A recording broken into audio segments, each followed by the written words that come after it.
জাতিকে মানুষ করে তুলতে হবে, শুধু পুরুষ না, জাতিকেই মানুষ করে তুলতে হবে। বিচ্ছিন্নতা আমাদের অনেক জায়গায় আছে, পৌরতা আমাদের অনেক জায়গায় আছে। ধরেন আমি যদি বলতে পারেন, আমি বলবো কোনো ব্যক্তি বা গোষ্ঠীর ইচ্ছায় সবসময় জোরালো আন্দোলনের প্রয়োজন আছে বলে আমি ব্যক্তিগতভাবে মনে করি না।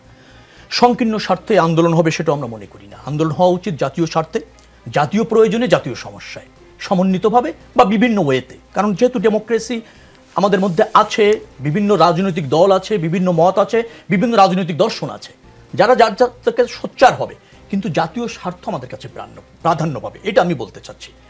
আর ধরেন জাতীয় আন্দোলন, আপনি সেটা শাহবাগও বলেন, আপনি যদি বলেন যে না শাপলা চত্বর, সেটাও কিন্তু ন্যায্যতা, প্রয়োজনীয়তা এবং যৌক্তিকতা বিচার করে হওয়া উচিত, যত্রতত্র হওয়া উচিত না। এবং সেটা কিন্তু শুধু মব সৃষ্টি করে, কিন্তু কোনো অর্জন থাকে না।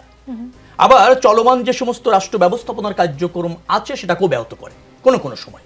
যার ফলে আমরা কোনটাকে জাতীয়ভাবে আন্দোলন করব, জাতীয় স্বার্থটাকে চিহ্নিত করার ক্ষেত্রে কিন্তু আমাদের আরো সজাগ থাকা উচিত, আরো বেশি দায়িত্বশীল থাকা উচিত।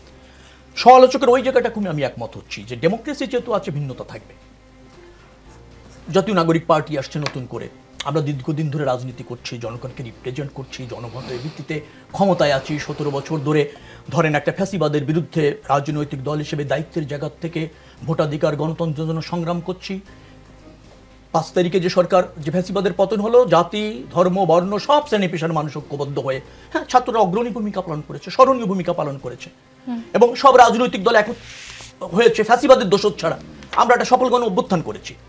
কিন্তু সমস্যাটা কোন জায়গায়? সমস্যাটা হচ্ছে এখন দেখা যাচ্ছে আমরা কর্তৃত্ব চাই কোনো জায়গায় সময়ে, আবার সকলের মতো করে, সকলের মতো করে চাই।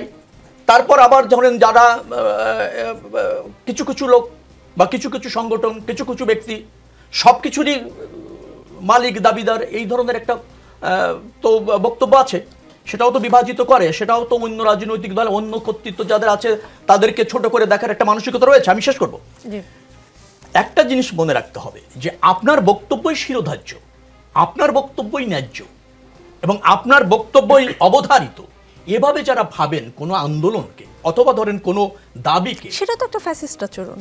সেটাই আমি আসছি, সেটি কাম্য নয়। হ্যাঁ, যার অবস্থান থেকে যার বক্তব্য তুলে ধরবে, আমরা জাতীয় স্বার্থে একমত হব। সবাই একমত হতে পারবো না, সেটা জনগণ আমাদেরকে পথ দেখাবে।